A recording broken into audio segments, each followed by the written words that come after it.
Hey, Shaun, let's talk shop. Yeah. All the tools and templates in our Hot Young Designers Club shop were built by designers for designers to save you time and to help you grow your business.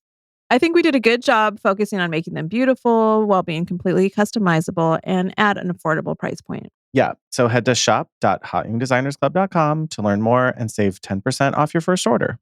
Welcome to the Hot Young Designers Club podcast. I'm Rebecca Plum, your big sister. And I'm Shaun Surha, your GBF. We're not that hot or that young, but we believe it's a state of mind that helps us build adaptable and profitable businesses. We rely on the support of our design besties to get through each day. So let's explore the emotional, practical, and humorous sides of being interior designers.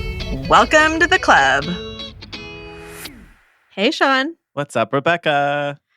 Today, we're welcoming Rona Graf from Grace Blu Interior Design. Hi, Rona. Hi, guys. How are you? Welcome. We Thank are you. glad to be here. And thank you so much for being here. Like, you and I met a year ago at the Design Biz Survival Guide Retreat. Yeah. So I remember you were in the audience last year, but you were like definitely speaking truths and like you've done a lot in your career and have learned a lot, it seems like. So we're excited to have you. Thanks for having me on. Yeah, I'm really excited to be here. I love your podcast, so I'm really honored to be here. Oh, you're so sweet. Do you want to tell the hotties a little bit more about you and your design company? Sure. So for those of you who do not know me, my name is Rona Graf, and I founded Grace Blu Interior Design a little over 17 years ago now. So I have about 20 years in the design industry, and this is my second career for me. I started as a 6th grade elementary school teacher. Oh my God. Oh, no kidding. Yeah. So I found that my classroom looked pretty rad always. And I spent more time making the classroom look fun and setting the mood for the kids that I realized that I needed more to life, and I wanted actually my entrepreneurial spirit to kind of come out, which is everything I did as a kid. So I have done everything that I did as a child now in my career, and everything I do now is really kind of what I love to do. The day I quit teaching is the reason that I started my design firm. She actually called me into her office. She loved me. And she said, I was young. I was 22 years old. And she was like, I need you to think inside the box. I was like, wait, what? That's not the phrase. No, that's not the phrase I don't think anyone should hear. And she saw me as this mover and shaker. And I wanted to go into the education industry just because I wanted to change the world and kids. And I soon saw that it's not what, and that could be a whole nother topic. Oh my but God.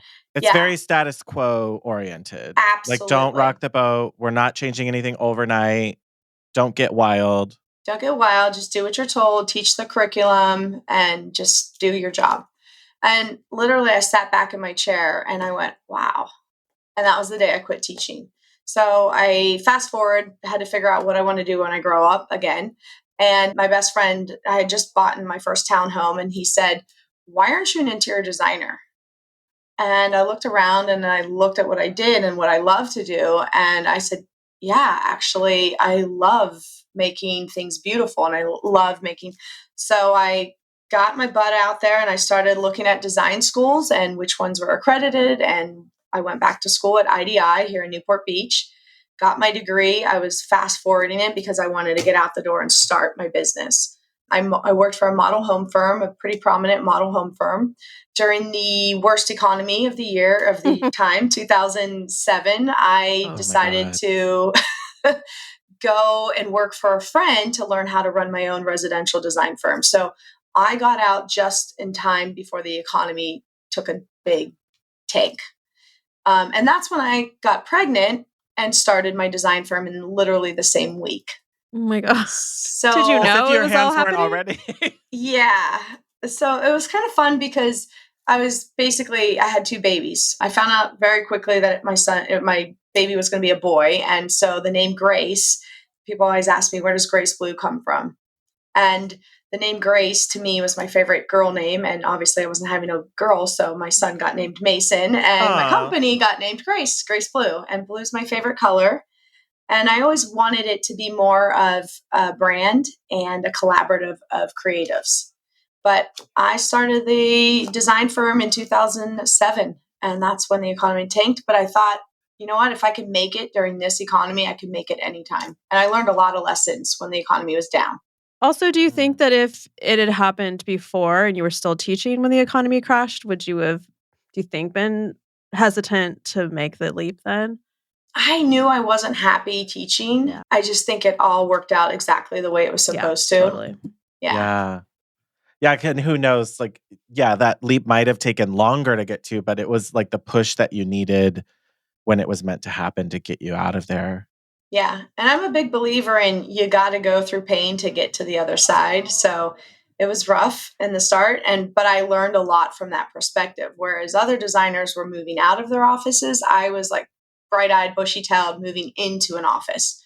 And I learned to and this is something I tell people and I got advice over the years, grow small and incrementally. It's not a race, it's a marathon. Mm-hmm. Hmm. That's really, Yeah, did and you you, also were probably feeling scrappier and open to shifting and pivoting where like designers who'd been doing it for a long time felt like, no, this is the way I want to keep doing it and I can't anymore. And I think that gets really hard. Absolutely. I think people were set in their ways. And when we started design, I mean, this was 17 years ago, designers were not as open as they are right now. I literally, when I was even just thinking about being a designer, I had doors like slammed in my face. They wouldn't even tell me. I was like, hey, I'm just thinking about being an interior designer. And they would not share anything. And I vowed, because of my teaching background and wanting to share with people, I would never do that to someone because everybody has a right to their dream and doing what they want. And I always have had a mindset of abundance. Yeah. I think if you have a mindset of scarcity, you're not going to go very far. Totally it's agree. so true. And that's It's part why of we like do this too. Yeah. it's our DNA of why are we hiding this stuff? That's not the magic ingredient. All the stuff we talk about is not the magic thing that makes our business better or our projects better. Or none of that by itself. None of it is the one thing. And I do feel like that's still there. I feel like we just aren't associating with those designers anymore, but I know they're still there. And I hear horror stories from hotties who come up to us and they're like, I've never had anybody other than you guys who felt like they could talk, like I could talk to you or ask questions. And it's really disheartening. It is. It's sad because honestly, I have been of the mindset and that's why Rick and I have connected and I've been a member of his every single retreat. I've learned something from every single retreat because I'm of the mindset that if we all band together and teach each other things and share, we raise, as a profession. And I think there's so much that people are leaving on the table. There's so much that they just don't understand because one, let's just face it, most designers are very creative people, but they're not heavy in the business side of things. And I think if you can learn from people, creativity is just innate sometimes and you can become more creative. But the business side of it, if you don't have a business background, you're not going to succeed in this as a profession. It just is a hobby then. Can you lean in on that a little bit more with us? Yes. So for me, like I said, I've always looked at this from day one. I think maybe a little bit was from my background of starting in a model home firm that was pretty large. It was over 100 employees and we did projects nationwide. And I learned a lot from that company because at one point in time, that company was owned by a single entrepreneur designer who then grew the company to what it was. And then she eventually retired, but then she continued to profit off of what she created. And she was able to sell that business and basically retire and enjoy life and sell the business to her 5 main principals. And the business continued on. So when I looked at it from that standpoint, I'm like, wait, there's something to that. That's what I want to set my business up to be. Why would I put 30, 40 years into this for it to sizzle out when I leave or I retire, So I always have looked at it and my brain kind of functions very well as right brain, left brain. I'm really good at math. I taught math when I taught 6th grade and I love math. We use it every day in interior design. So I've always thought like, hey, if I'm going to make this as my profession to pay my bills, I mean, that's the end of the day. It's like, I did this because I wanted freedom and flexibility so that I would never miss one of my son's events. And then I wanted to be able to support his life and pay for his college one day, because it took me it actually took me to leave the profession of education to pay off my student loans for teaching. That's Seriously. wild. Yeah. That you don't get the freedom until you separate yourself from it. But that's insane. Yeah. So have your life during the summer. Yeah. And people say, oh, but you get the summers off and the holidays. I'm like, listen, if you don't, teaching is still by far, I mean, one of the hardest jobs. Hats off to those teachers out there, because it really is. And I was physically and mentally exhausted at a 22-year-old. I couldn't imagine, now in my 40s. I think some of that is like the spirit that it takes out of you too. Is it's exhausting to feel that being that like force being pulled from you too. Like, yeah, I think a lot of it is, if you're a good teacher, you truly care about the kids and you care about their well-being. So you think about them all day long, and it's not that different. I mean, in interior design, I obsess over my clients, and you're a pleaser by nature. You want people to be happy and you want to give back. So it's similar, and it prepped me for a lot of what I do now in my business. I will say that the parents I taught in Newport Beach, the parents of my students really prepped me for working with clients. No I mean, kidding. They probably were clients. Yeah, actually, funny story. One of my 6th grade students went to school and became an interior designer, and she interned for me. Ah, yeah. That's a full circle. That's kind of cool. Yeah. You mentioned the not being able to survive in business without that business mindset.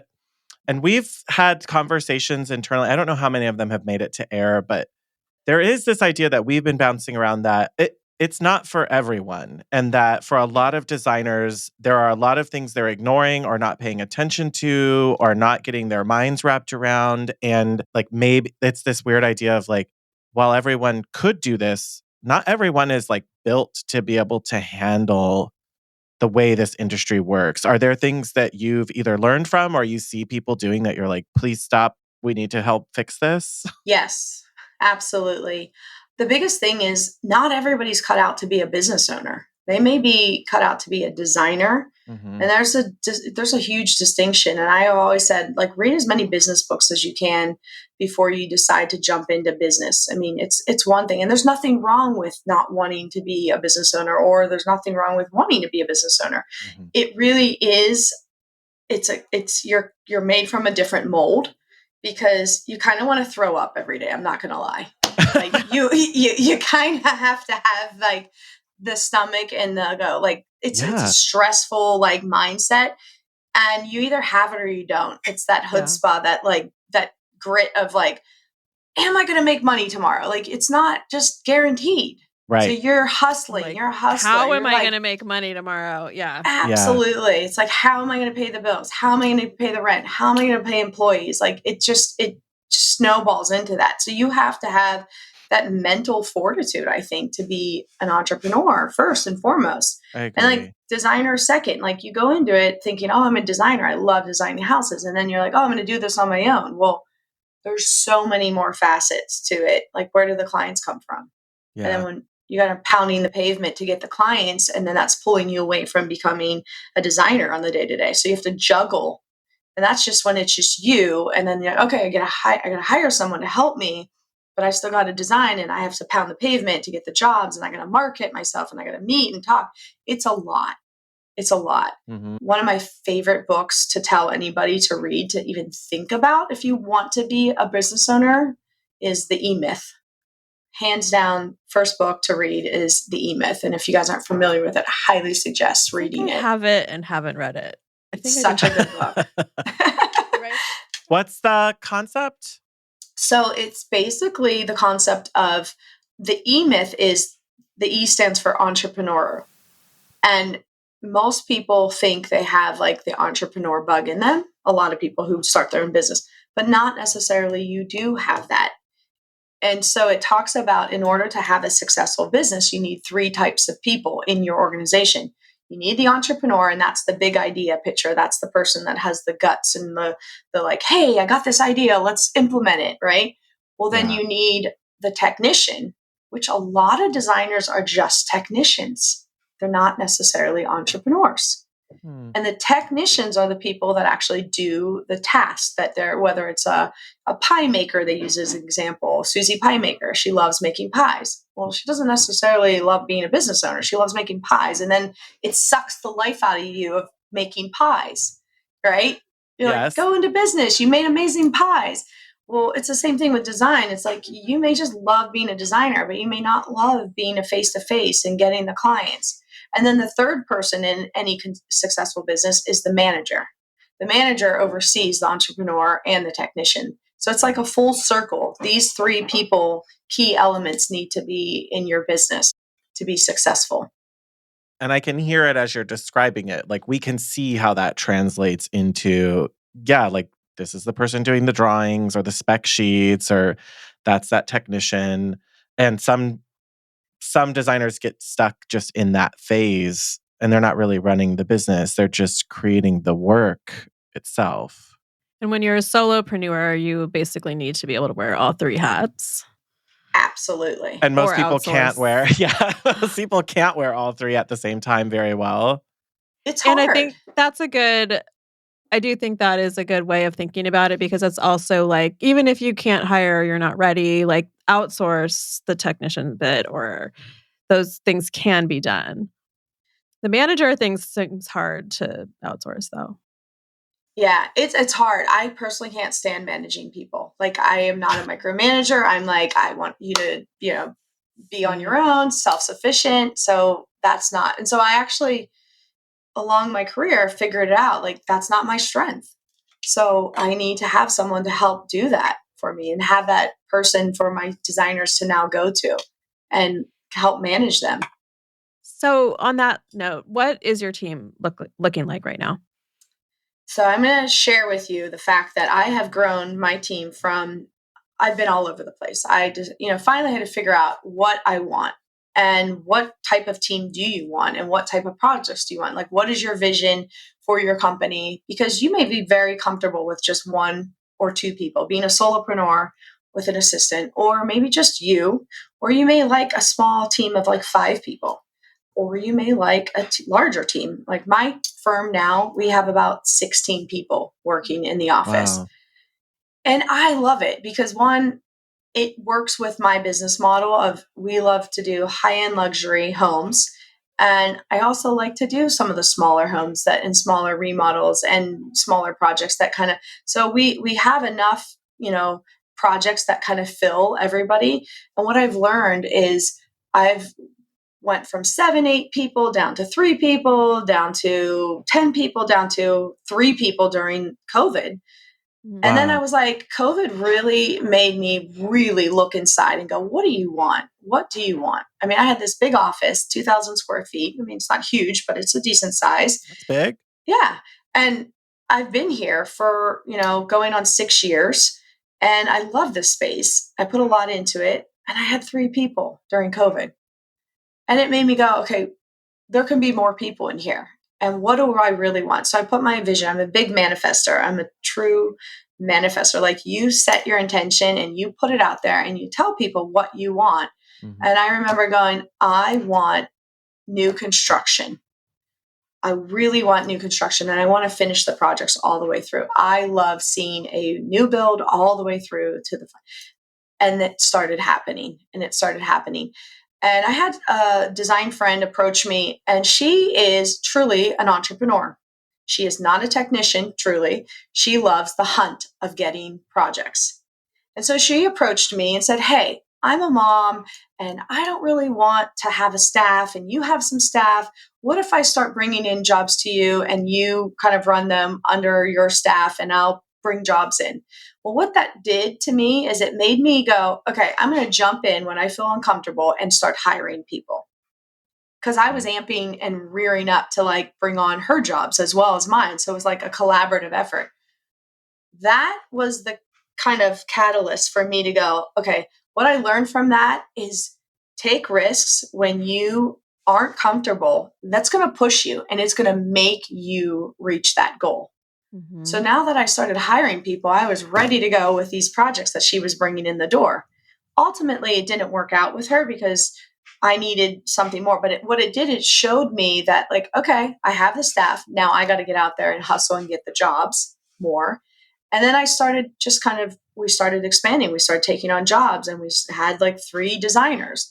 And then it just trickled. I started realizing like, what do I need and what do I need? And I started diversifying everybody to their expertise. And now I have a staff that I have 4 lead designers. I have 3 solid assistant designers. I have a technical designer that does only CAD and 3D modeling and walkthrough. I have a graphic designer that's full-time, which surprisingly, I didn't know how much we would need a graphic designer, but that's where the crazy customization comes in. We create things all the time, wallpapers, fabrics for our clients. And then I have a procurement person.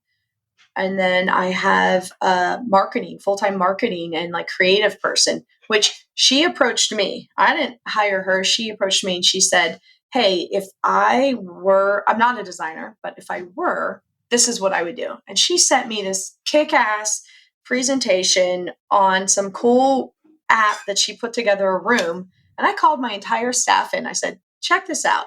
If you want to get noticed by someone when you send a resume in, this is what you do. She wowed me.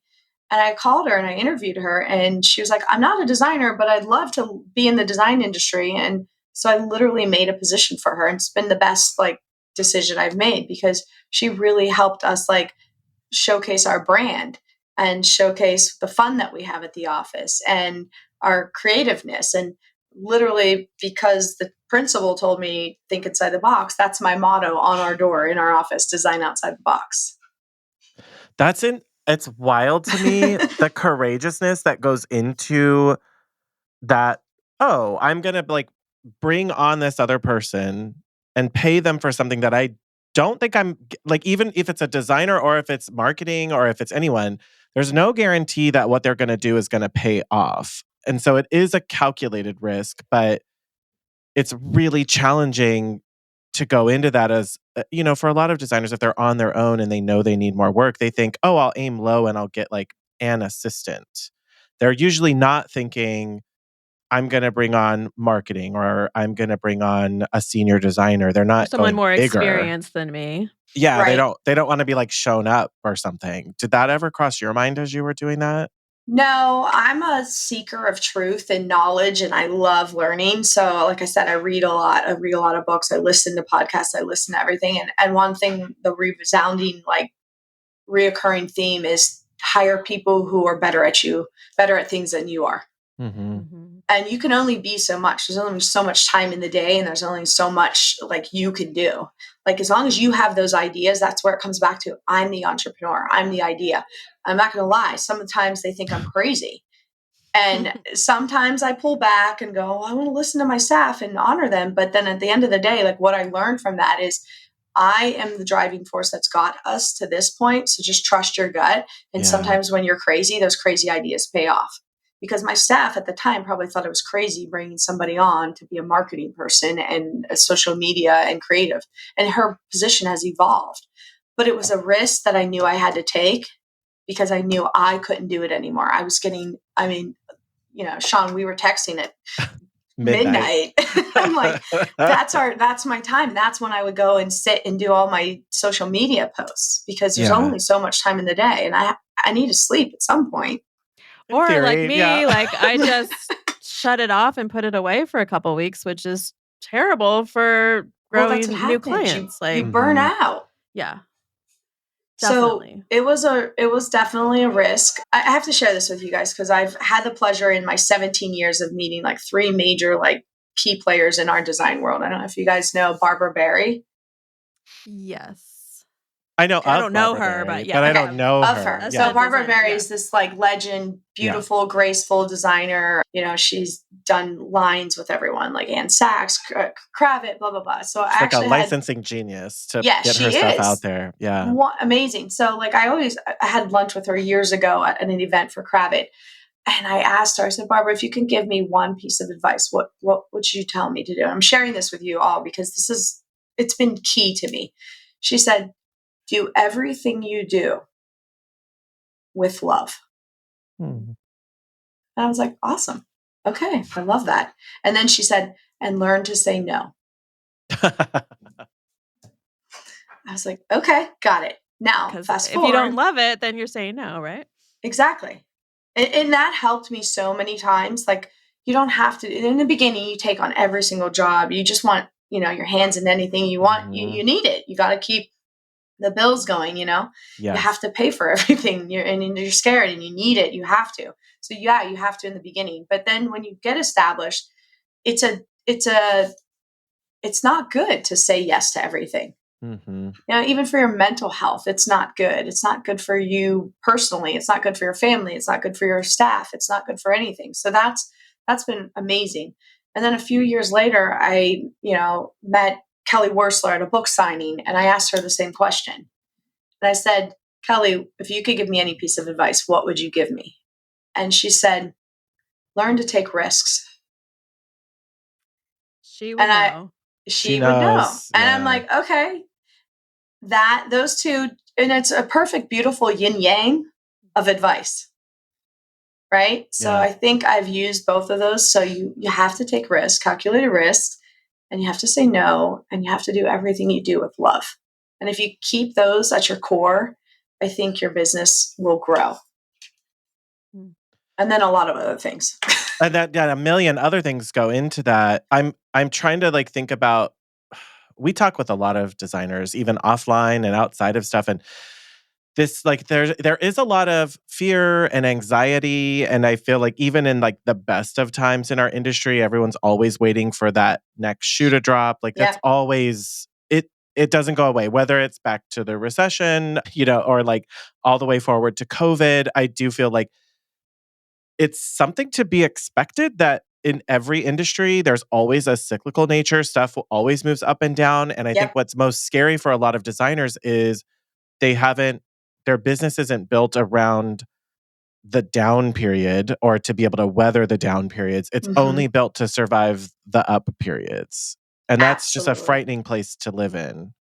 It is. And that's why the other designer, she's a Molly Wood. She's a great architect or landscape architect. I asked her because she bought this really cool little house that's her business. And I asked her, same thing. And she said, I said, what's your secret to success of growing all these years? She said, grow incrementally and small. Like, don't just like think you're having a great year and just like put it all out there and like expand so much. And I've seen enough businesses that they've done that and it looks great, but then they're not there it's a marathon. Yeah. Or something's not as profitable as you would want it to be. And like in a place of vulnerability, like for me, like I thought, I'm going to get into like my office space and I'll have more lines I can do and I'd have more time and energy for like direct to consumer. Hell no, I didn't. I don't have time for that because now I'm doing more projects and I'm doing bigger projects and more complicated projects, which is wonderful. I want that. But awesome. It's like, I look back, I'm like, when did I think we were going to have the space for doing that? Or like the patience for that. So you look at stuff and I look back and I'm like, oh yeah, I totally thought that was going to be a really important, profitable thing. And it could be even more profitable. It's just going to take even more time and energy. And that's not necessarily where I want to put that focus for But Rent yeah, because you can't maybe do that with love because you maybe don't want to do it too. Yeah. So, and then to find someone who loves doing that and loves furniture sales for consumers, that's a unicorn. Like, yeah, absolutely. The Find people your at Lazy Boy don't like it. The people at Lazy Boy don't want to sell furniture, Like, I get it that it's hard. And I think that that's something that for a lot of designers, it's that idea of like, I'm going to get a shop or I'm going to get a studio. And it could be great if you really want to run a shop or you really want to have a big team. So I think that that's something that I think looks really great from the outside, but doesn't always work out really great on the inside. Yeah, and I think everybody, what comparison is the thief of joy. Everybody has different definitions of what their why is and what their success is, and you do not have to look like everybody else. You know, and that's the biggest thing is once you really zone in onto what it is that makes you happy. I have a girlfriend that's phenomenally successful and she has her and herself She travels a lot. She loves the fact that she doesn't have to answer to a staff or have employees. And it's a lot of work. It's a lot of Yeah. pulls you out of it. She loves to be hands-on on every single project. And that's her definition of success. So it's really a matter of what you want. And no, you don't have to have a shop. That doesn't mean it's going to be profitable or successful. It's really Or about that I think it's like the hardest thing to do, but to really put yourself into the day-to-day activity of what these fantasies we all kind of may have would entail. Like, I always had this fantasy of having a shop and, oh, I get to go source and go to market and get the cute candles and stuff and buy right, in right, bulk. And then I start actually watching people that are doing it, even successfully, like, oh my God, they have to have sales for every holiday and they have to talk about Memorial Day and a Yes. Arbor lot. Day. Like, I just like Arbor Day. every year. And I'd be like, I'd be cute doing a holiday shop once. Like, I Right? don't want to do it every year. Like, No. I would get really tired of it and the staff that you would have to entail. And that's not saying it's not for some people, but I really had to live in it in my mind and realize, like, nope, that's not actually what you want to do. You have to love retail. That's a whole thing. You have to love merchandising. You have to Yeah. love and have an eye for what Marketing. product. Yeah, like what product is the thing that people are really gonna buy. And that's the stuff that you're That's just like, hard. I could get a whole master's degree in just that and still not be great at it. So And how to display it, like that changes Oh, everything too. yeah, then you have to have a visual display. You know, oh my it's like God. it's the same thing. When I was thinking about what I wanted to do after teaching, I loved cutting florals and making. I was like, oh, I'm gonna be a florist and have a home shop. And then I looked at it. I'm like, no, I got to get up 4 a.m. to go to the flower district. wholesale. I'm like, Yeah. no. Goodbye weekends. Like, you have to do weddings. Like, Yep. Nope. I was out. yeah. It's not like being in an episode of Gilmore Girls. Like it's not like that. It's definitely a Hallmark like Channel movie. yeah, you're definitely like schlepping around buckets with water and a little bit of chlorine so that way everything can be sanitized and you're like Exactly. dirty, you're cutting wires and stuff all the time. Like it's not a clean thing. And there's definitely a little bit of that fantasy lost on design too because I mean for better or worse HDTV and Instagram and everything has given so many designers an opportunity to do what they do. But it's also left this really big misconception about like how beautiful and glamorous and lovely the industry is. And so I don't want to disappoint any students or people, enthusiasts who are listening, but it's like every other both. industry. It's not all glamour. It's not all beautiful. No. It's not all messy either. No, you have your moments. That's Yeah. glamorous and fun. And we do have a lot of perks, but Yeah. they don't see us as basically, I always joke, we're really just high-end maids in the background, making people's beds, I know. folding the towels. That's really kind of and schlepping furniture. They don't see the sweaty side of it. Yeah, there's like a hospitality side of our industry that it is about caring about people more than it is about caring about houses. For me, it comes back to how do they live here? What will their life be like here? And so much of that is around how is their house prepared to give them hospitality? Like I love that you brought that up. That's one of my favorite words. And my whole staff knows that I'm crazy about hospitality.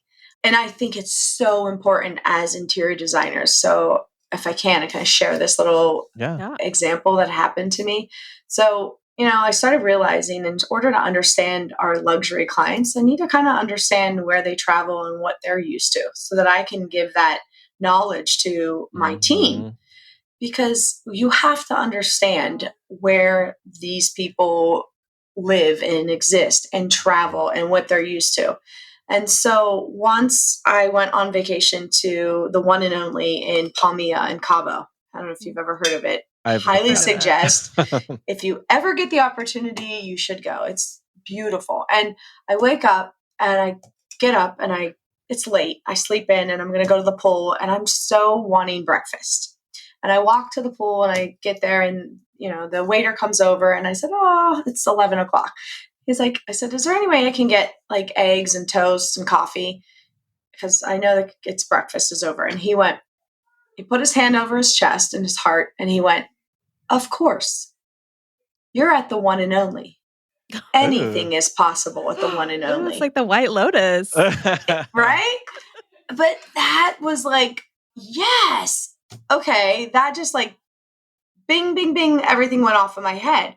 That is what we do with our clients. There's no, it's, and yes, let me figure out how to do that. And so much of what we do truly is hospitality. It's like figuring out solutions. How do we give our clients this beautiful experience in their home? Everything down to like the way the linens are folded and, you know, the linen spray or everything, the candles set properly, everything. Yeah, especially luxury. Like, and I think just based on that, like, do you have suggestions on how and when to get clients involved in certain things? Like, do you have, because there's a little bit of how the sausage is made that you don't want them to see, right? Sure. But I mean, there's a lot of it probably, Yeah. especially at the end. But like during the process, if they ask for something and you know, like this isn't going to work or meet their original demands, I don't know. How do you deal Well, with I mean, they're for residential, let's just talk about that. They are involved in a lot of, you know, obviously one thing I can say is don't let your clients have to like present things to you. They're hiring you for your expertise. Right. So you want to show them and give them your opinion. That is the one thing I've heard over the years. Like I'm asking you. So you show them what you think based on extracting what they want. You know, you kind of narrow down the wide world down to a small choices. So you help them along the way to create this entire, you know, look of their home and things like that. But when it comes down to the behind the scenes, once they've selected those items, whether it's furniture or fabrics or drapery or even putting the house together, it's like a no-go zone. Like I make them a sign, like you're not to be here at the install. You are not to see, you know, the movie magic, because it does take away a lot of, you know, the best reveals are when those clients have never seen the house until you come in and you basically voila. And some of it will stress them out, like, especially if they're really, like, type A and they're like, "Why is My that over God. there? That looks like a mess. Did you just get dust on Watching the stuff?" bed frame go upstairs and how much you have to get Yeah, so God. close to the Yeah, don't corners show and them like that.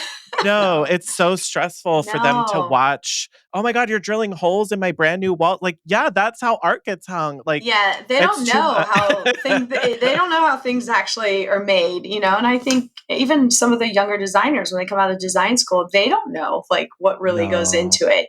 Somehow the people think like magic little elves come out and like make things happen, and we are those elves, you know.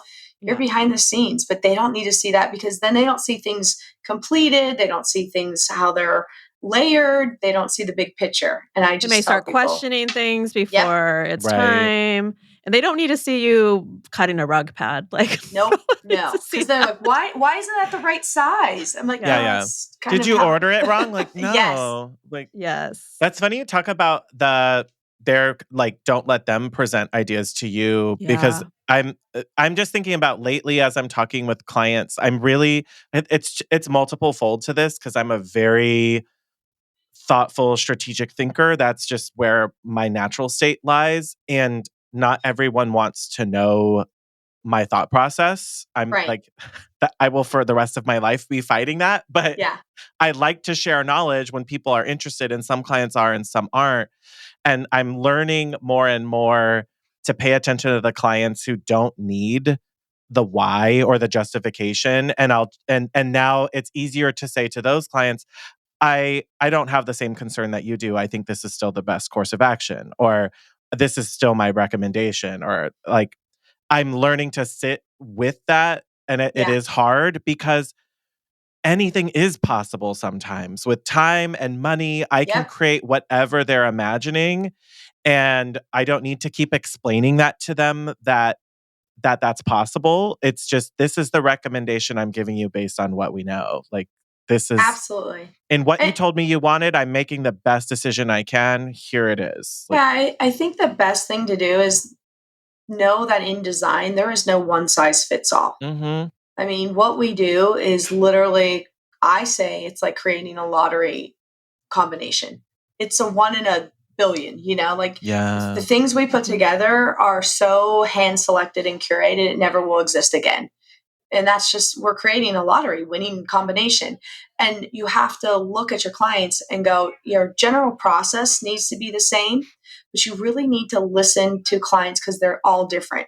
And some of them think, well, of course, that's the way what happens next. And the other client will go the complete opposite of what that client. So you need to learn to like read cues from clients, because some clients don't want you to over explain. They're like, just get it done. Yeah. And then some clients do want to know like what's in that pudding mix, like they want to know what's happening. Do. Make sure it's the best solution because they like to know exactly. Hey, designers, are you feeling isolated? Maybe looking for some more community? That's why we created our Loyal Hottie membership. So for just $10 a month, you get the following. We give you all the real conversations with other designers.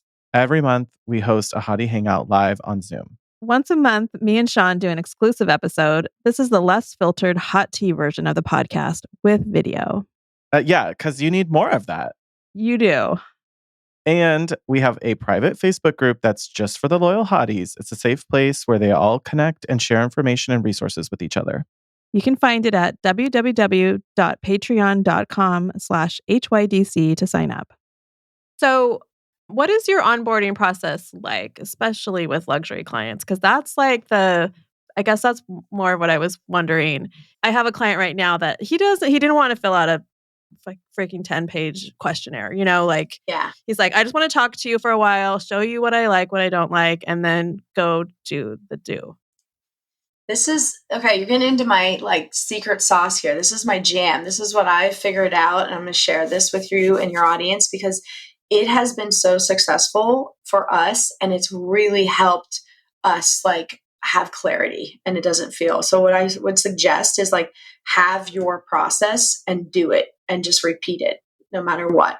So our onboarding process starts with, we get an inquiry from either the website or a phone call or a referral, but it's the same process. It gets funneled into, we have a spreadsheet that keeps track of every single inquiry by month.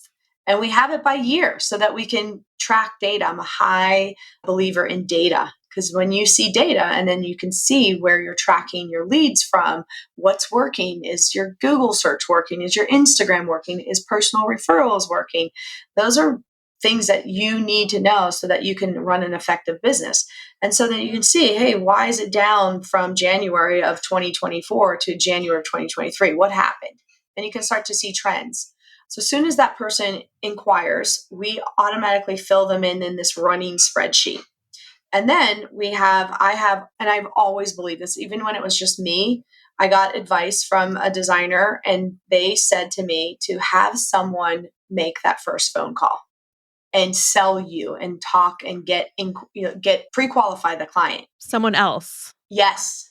That was honestly one of the best pieces of advice that I got, because what it does is whether you're a solopreneur or you're a big corporation, it creates a set of professionalism, right? Mm-hmm. It creates this like a gatekeeper almost that you're not available 24/7. Mm-hmm. And it immediately, you don't know if the client is just, hey, a little small client or a multi-billionaire client, but the same level is treated throughout. Hey, this is our process. We have someone, and that first person immediately calls them and sends an email follow-up if they haven't gotten a phone call with them, and they pre-qualify them. They ask them questions like, hey, what's your house? What's your project? What is it like? And you're kind of getting an idea, and only you know what your qualification is as to take them on as a client. Once they feel like they're going to pass that qualification, if it doesn't fit, you're going to refer them to someone that maybe it does, or gently, say why this is a great fit, but maybe not right now or whatever. Then our next step is we bring them on as a meet and greet. And I don't go out to people's homes anymore. And I'll tell you why. Again, big believer in data. I kept track of how many people's homes I went out to in my early days and how many hours I spent giving consultations, free or eventually moving to charged consultations. it was like over $20,000 in my time, like giving away as free consultations. And what I found is people were just like using me for ideas that, and it was just like taking me out of the office, taking me away from my actual clients that I had. And it was just kind of a time suck. Now, I know that not everybody has an office to bring them in, but I would suggest like having some set of meet and greet policy, whether you're charging them for your time to do a meet and greet, but it's not necessary to walk their house and give them ideas. It's really key is to show them your process and to kind of interview them to see if they're a good fit for you. And so I have them come into our office and I show them, I do a little dog and pony show of like what our process looks like.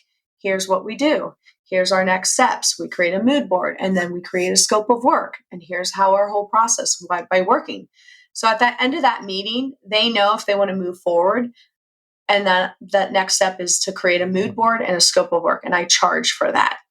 I charge a portion up front before, and that's what I use to develop their fee. Oh, interesting. It has been so successful, I can't even tell you.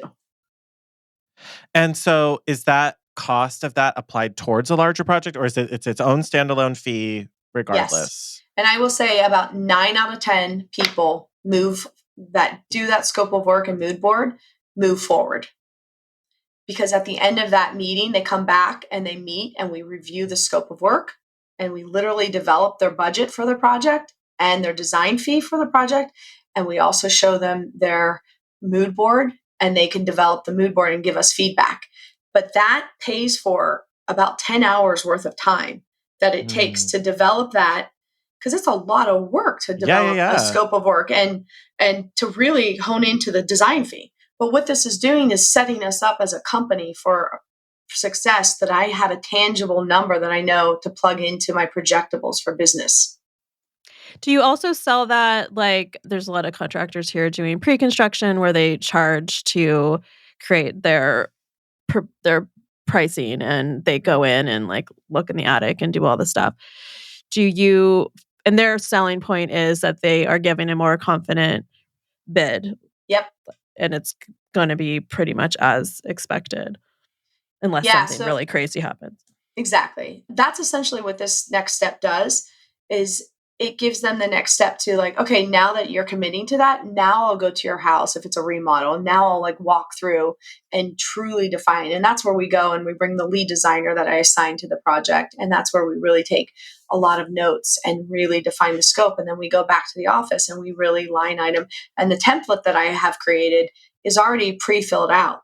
And you just collapse which rooms you're not using, expand the rooms that you are using, and you change the numbers.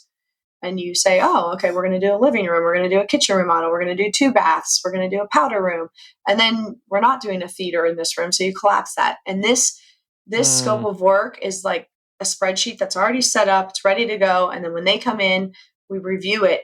They see how many hours for the total project, but they also see how many hours. So this is where I get them to see the kind of where the sausage is being made, because it's helpful to them to understand your big fee. Is like, why is the fee this? Well, if you're breaking it down room by room, it's not that many hours per room, but as a total, this is how we got your fee. Coming into that meeting, do they, like after that first initial like kind of pre-qualifier call, they have an idea of minimum design fee or minimum spend based on that call? So they're not showing up to your office still without a number in mind, right? Yeah, I mean, at pre-qualification call, we do talk to them a little bit, like our minimum hours of how many typical projects, no project smaller than, X amount of hours. It just depends on what your minimum is.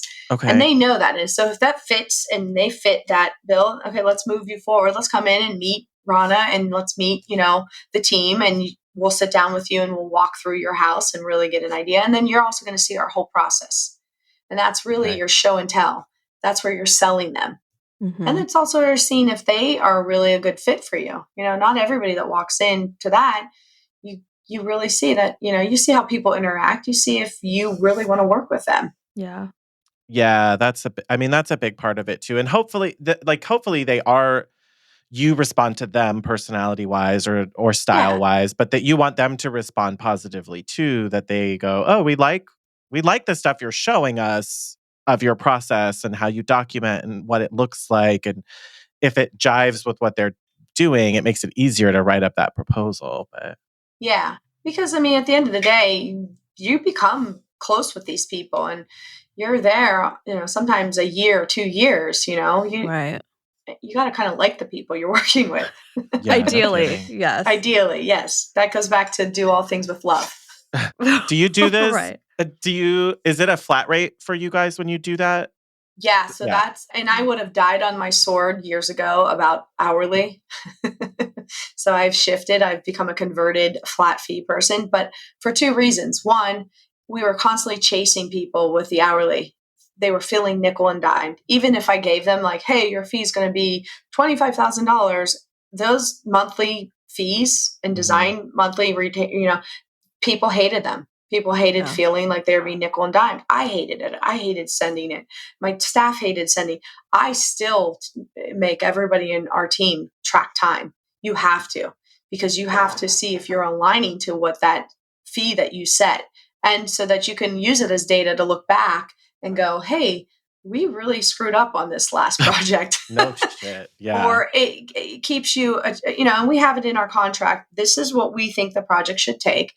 If it should go over like an estimated 30 hours, or depending on the project, that's where we're going to shift you into like billing you for whatever reason. Okay. But for the most part, we're pretty good at giving like a fixed fee, but that's giving you a tangible number that you can plug into your business model. Because if you know you have 3 people working for you and your overhead costs are X amount, and you can see tangibly, I have 10 jobs and these are the fees, you can plug that into your formula and go, we've reached our quota of jobs this year. You don't have to feel so stressed. No kidding. Yeah. And when things go on hold and stuff, you're not just like waiting for your next like little bill. Yep. So you've put a lot of time and effort into that spreadsheet. Like that's your 17 years it took me to figure it. No kidding. Seriously. Yeah. No, it's been really, and I will say this, the one thing that I did last year, because I was ready to like go the next level, I can only take the business so far with my little business brain. I hired a fractional CFO. And I can't tell you enough that once you're ready to like get even somebody to look at your business from the outside that knows business, again, going back to your experts that know it, hire someone just to like glance at it once or twice a year. If you can't afford someone that's like part-time or fractional, that was the best decision I ever made for my business. And it's helped me to grow my team, like almost double my staff and my business. And it's actually grown my business 77% from last year in revenue, top line revenue. Why do you think, like, what do you think they did? I had a vision of where we needed to be. One, I actually understood what my overhead was because it was always willy-nilly. Like, I hope we're making enough this month.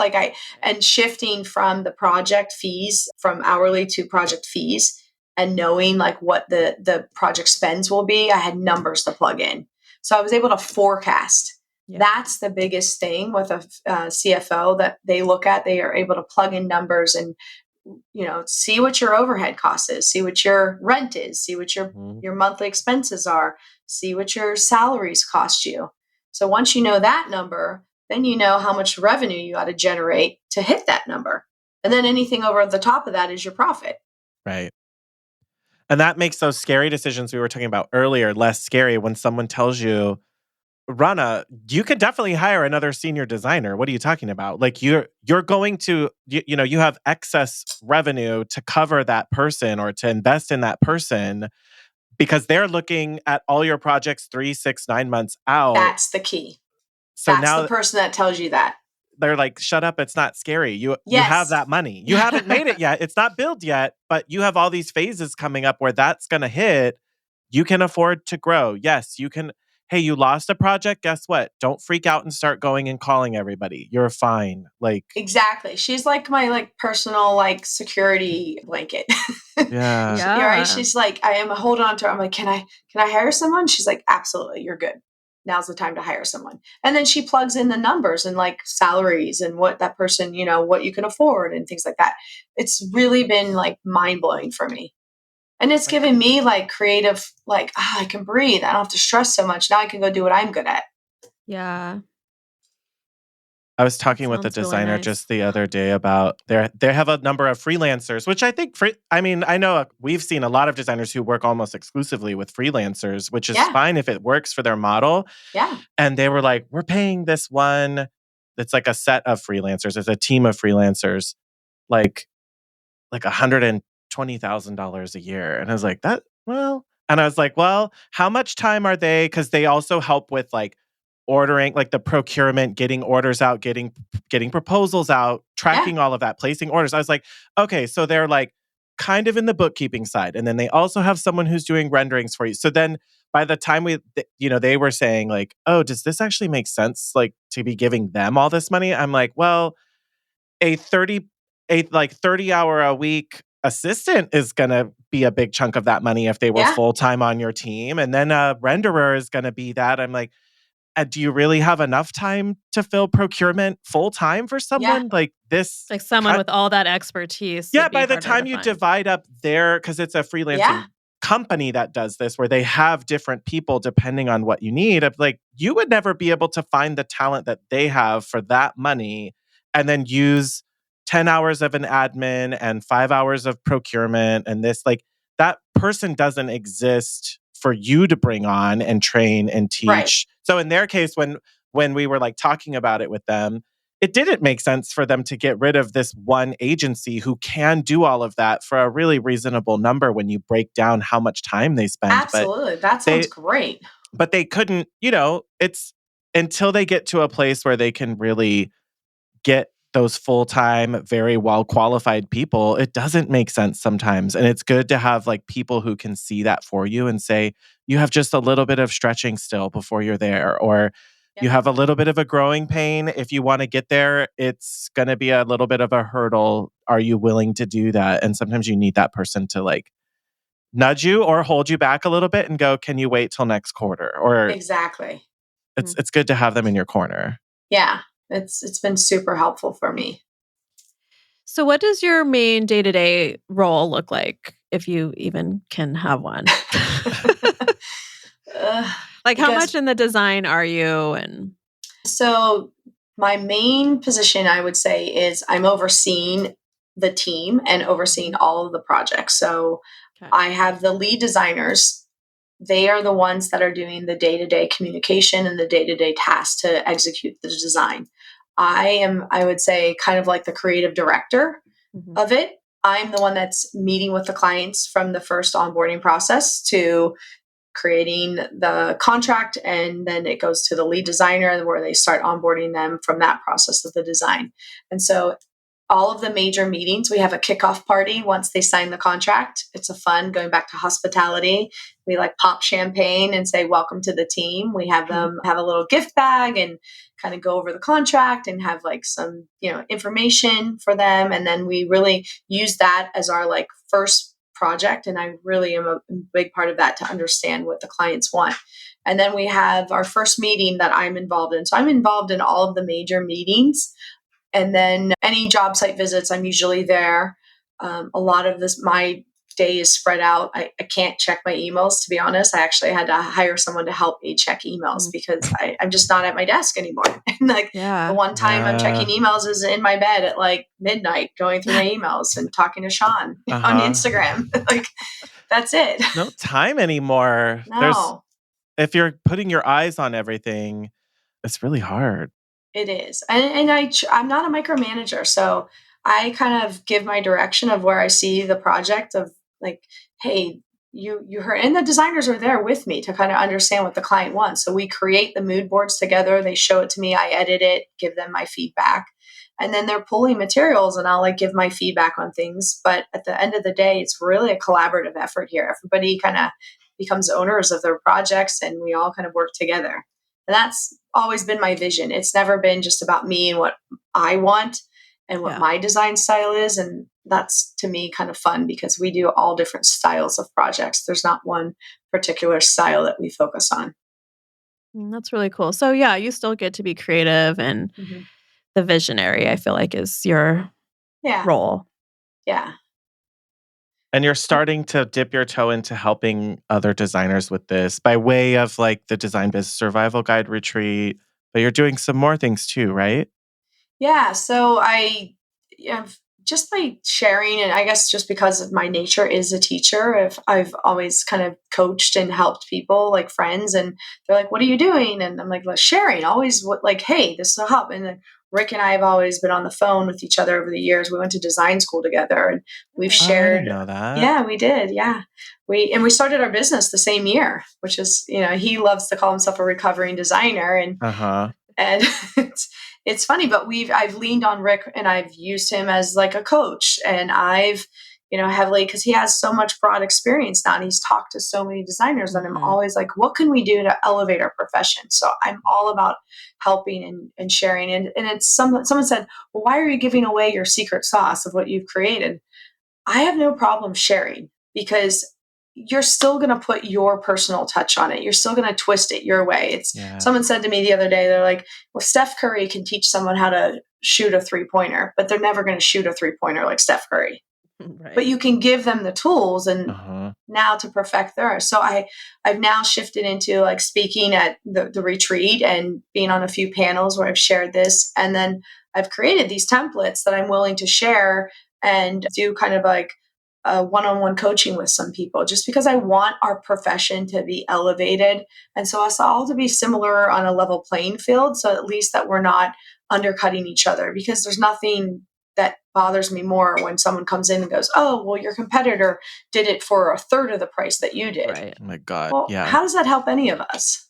Yeah, and I don't even know what their stuff included or excluded, what they're going to do, their deliverables. Like, we're usually not comparing apples to apples. You should Absolutely. see Shaun going after TikTokers. He gets his comments deleted all the time. Yeah, people people will it's I'm not the right person. It's what wild. I did for $100. Oh, it's not. I'm not the place to be where there's like designers in there and like, you can do a whole room for $300. I'm like, girl, you made like 7 cents an hour. Like, that does not make any sense. Please stop telling people that like, do you know how many people you're Okay. gonna have to do this for in a year to make like a living wage? Yes. And I want change for design. But usually for me, the thing is when I start breaking down that whole idea we've talked about of you have to do this many projects for a minimum of this many hours or a minimum of this much fee. And when you get to the end of the year, that's this much money. Does that sound like what you really want? And most people are like, I never did the math like that. They're just like trudging through it every day. And they get to the end of the year and go, oh, I only made $40,000. And you're like, well, yeah, because your markup revenue was too small, or your fee per project was too light, or a whole number of factors. It just gets really frustrating. Or they gave away their tire tray discount. Yeah. Oh my God. Yeah, that's a whole nother topic. So how can designers get help from you or this work you're sharing?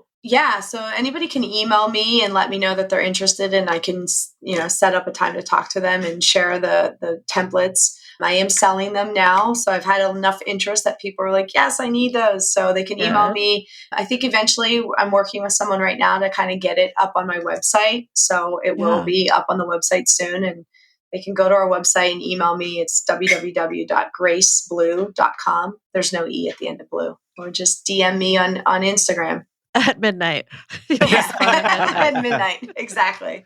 But there's like contact details on your website for them to be able to reach out. Yeah. And we'll put it in show notes.